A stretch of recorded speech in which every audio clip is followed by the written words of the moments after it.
Assalamualaikum warahmatullahi wabarakatuh.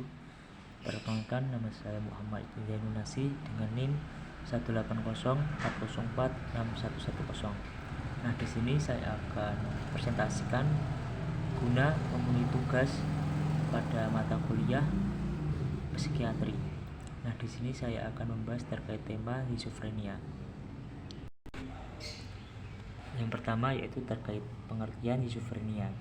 Nah, schizofrenia ini berasal dari kata Yunani yang bermakna schizo yang artinya berbagi, terpecah, dan prenia artinya pikiran. Nah, jadi pikirannya ini terbagi atau terpecah. Nah, sedangkan menurut istilah schizofrenia ini diartikan sebagai gangguan psikotik yang ditandai dengan gangguan utama dalam pikiran, emosi, dan perilaku pikiran yang terganggu, di mana berbagai pemikiran tidak saling berhubungan secara logis. Nah, persepsi dari perhatian yang keliru seperti efek datar atau tidak sesuai, dan berbagai gangguan aktivitas bizar. Nah, biasanya pasien ini menarik diri dari banyak orang dan realitas. Nah, seringkali ke dalam kehidupan fantasi pengidap penyakit schizofrenia ini atau yang disebut paham dan halusinasi. Nah, schizofrenia ini termasuk dalam salah satu gangguan mental ya, yang disebut psikosis.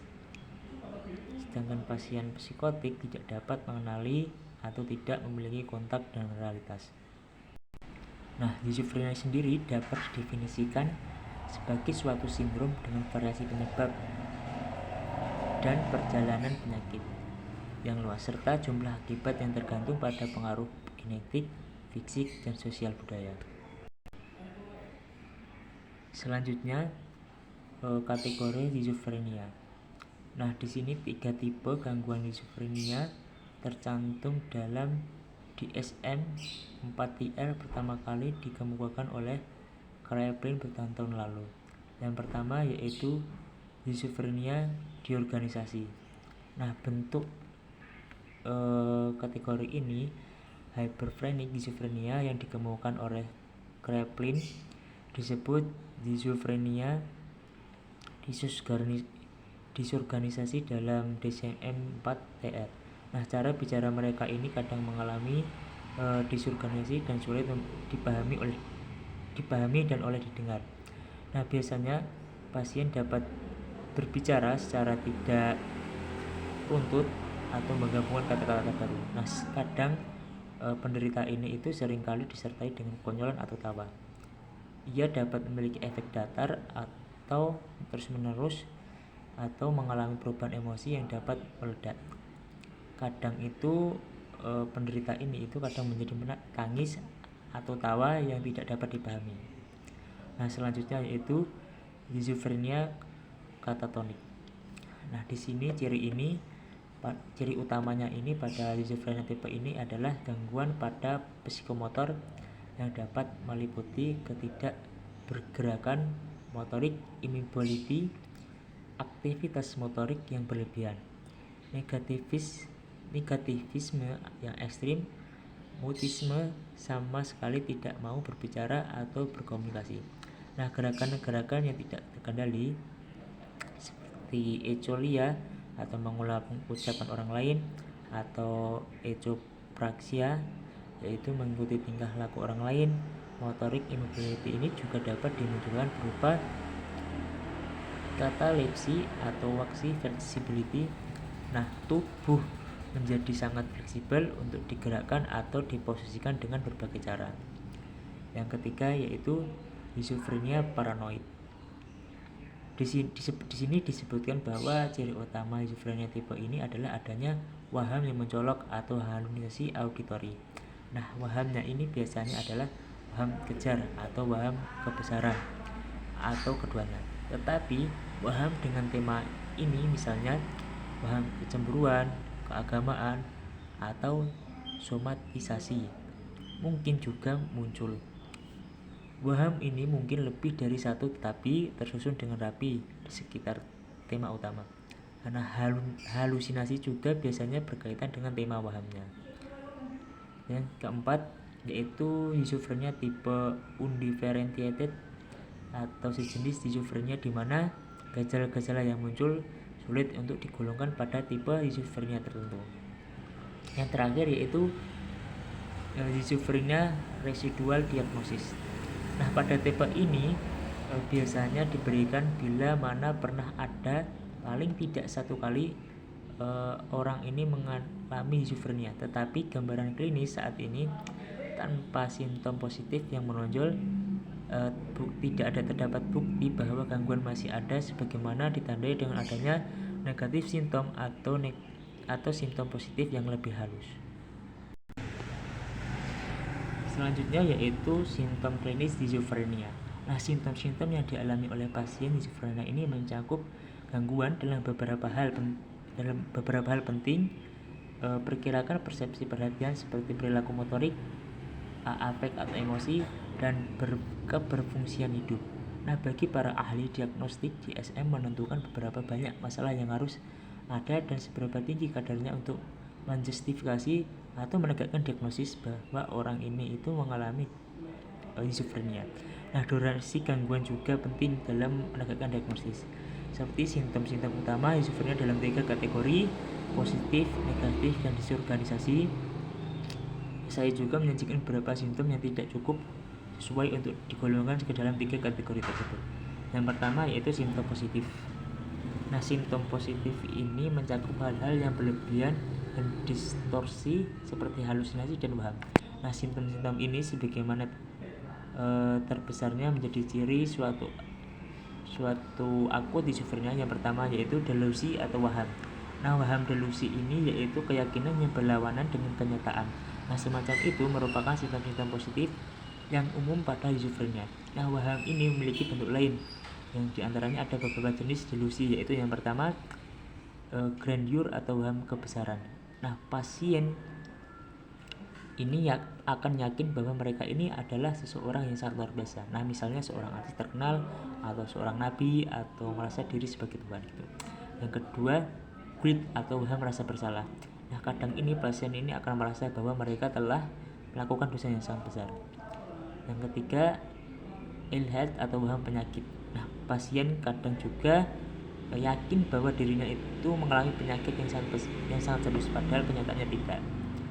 Yang keempat, jealousy atau waham cemburu. Nah, pasien ini yakin bahwa mereka telah berlaku tidak setia.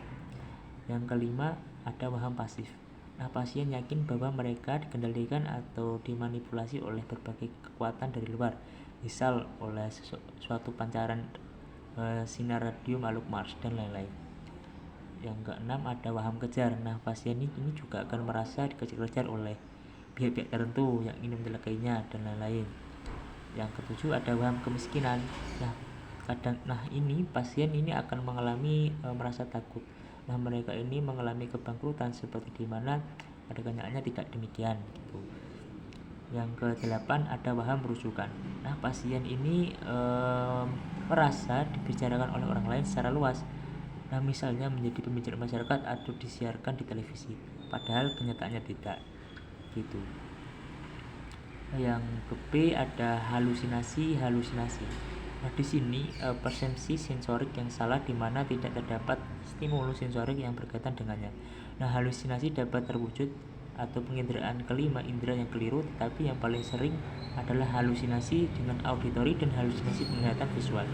Nah, contoh halusinasi ini, pasien ini akan merasa mendengar suara-suara yang mengajaknya bicara padahal kenyataannya tidak.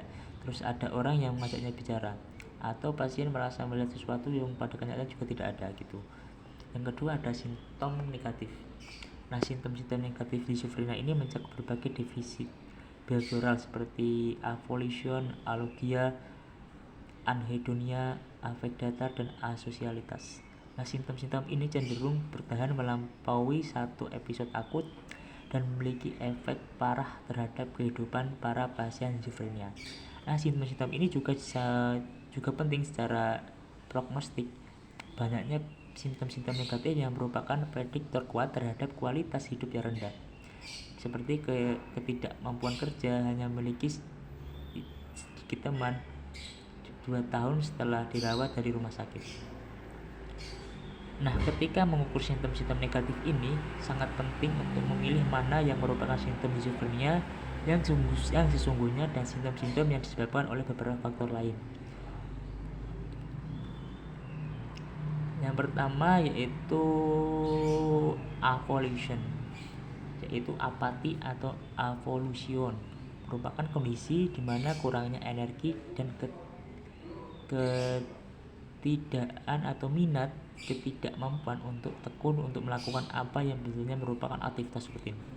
Nah, biasanya pasien ini dapat menjadi tidak tertarik untuk berdandan dan menjaga kebersihan diri dan rambut yang tidak tersisir, kuku kotor, gigi yang tidak disikat, dan pakaian yang berantakan dan lain-lain gitu.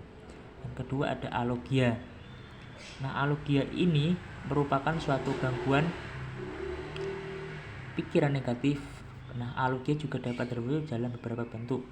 Dalam miskin percakapan, jumlah total percakapan yang sangat jauh berkurang, jumlah percakapan memadai namun hanya mengandung sedikit informasi dan cenderung membingungkan serta diulang-ulang. Yang ketiga ada anhedonia. Nah, di sini ketidakmampuan untuk merasakan kesenggaraan. Ini tercermin dalam kurangnya minat dalam berbagai aktivitas rekreasional, gagal untuk mengembangkan hubungan dekat dengan orang lain, dan kurang minat dalam hubungan seks. Yang keempat ada efek datar. Nah, pada pasien yang memiliki efek datar ini hampir tidak ada yang dapat memunculkan respon emosional. Nah, pasien ini menetap dengan pandangan kosong, otot wajah yang mereka kendur dan mata mereka tidak hidup. Nah, ketika diajak bicara, pasien ini akan menjawab dengan suara datar dan tanpa nada. Nah, konsep efek datar ini hanya merujuk pada ekspresi emosi yang tampak dan suara datar dan tanpa nada. Nah, konsep efek datar ini hanya merujuk pada ekspresi emosi yang tampak dan tidak pada pengalaman diri pasien yang biasa saja sama sekali tidak mengalami kemiskinan. Yang terakhir itu ada asosialitas, yaitu di mana pasien ini mengalami ketidakmampuan parah dalam hubungan sosial. Nah, mereka ini hanya memiliki sedikit teman, terus keterampilan sosial yang rendah dan sangat kurang berminat untuk berkumpul bersama orang lain gitu. Yang ketiga itu ada simptom disorganisasi. Nah, simptom disorganisasi ini mencakup disorganisasi pembicaraan dan perilaku aneh. Di sini dibagi menjadi dua, yaitu disorganisasi pembicaraan dan disorganisasi perilaku aneh. Yang pertama disorganisasi pembicaraan.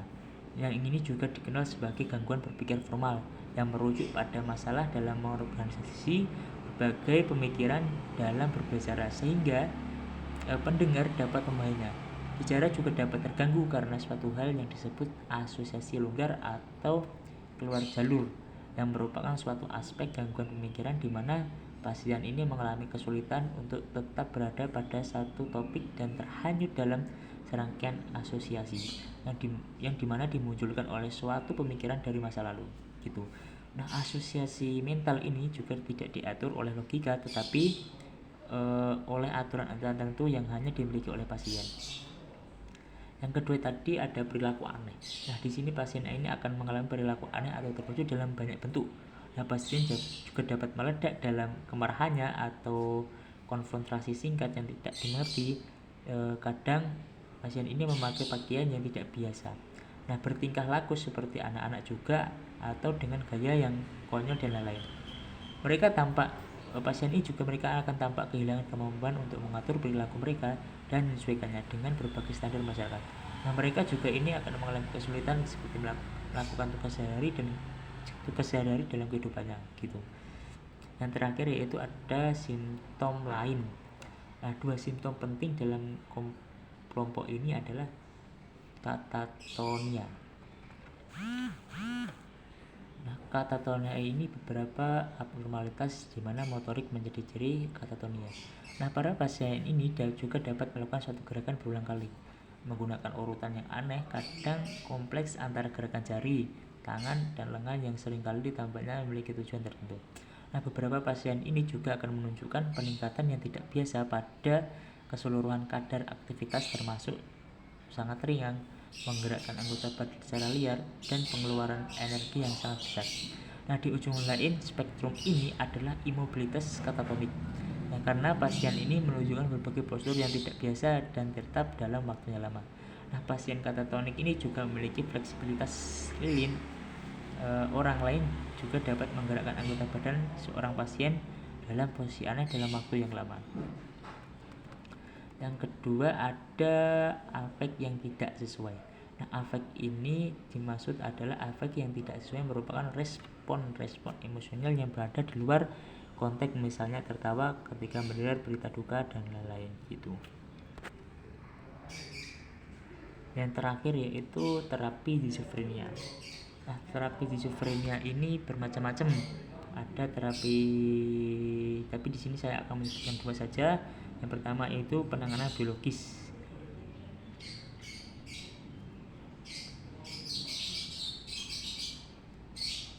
Penanganan biologis itu ada dua, yaitu terapi kejut dan terapi somatik.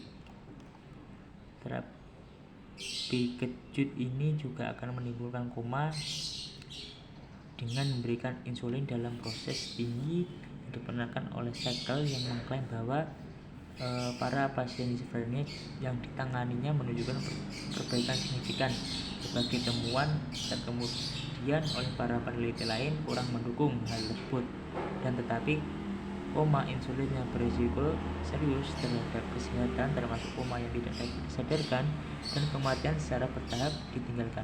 Nah, pada tahun 1935 seorang tokoh bernama Monish, seorang psikiater yang memperkenalkan lobotomi prefrontalis, yaitu proses pembedahan yang dimana dalam prosesnya itu membuang bagian-bagian yang menghubungkan lobus frontalis dengan pusat otak bagian bawah. Yang kedua ada terapi somatik. Nah, di sini terapi ini itu menggunakan obat-obatan yang digunakan untuk mengobati schizofrenia disebut antipsikotik. Antipsikotik ini bekerja guna mengontrol halusinasi, delusi, dan perubahan pola pikir yang terjadi pada pasien schizofrenia. Nah, pasien mungkin dapat mencoba beberapa jenis antipsikotik sebelum mendapat obat atau kombinasi obat antipsikotik yang benar-benar cocok bagi pasien gitu. Yang kedua ini ada penanganan psikologis. Nah, penanganan psikologis ini ada macam-macam. Yang pertama ada terapi pseudonimika. Yang kedua ada terapi individual. Yang ketiga ada terapi perilaku kognitif. Yang terakhir ada terapi remedikal kognitif. Mungkin itu saja dari saya. Apabila ada kesalahan, saya mohon maaf yang sebesar-besarnya.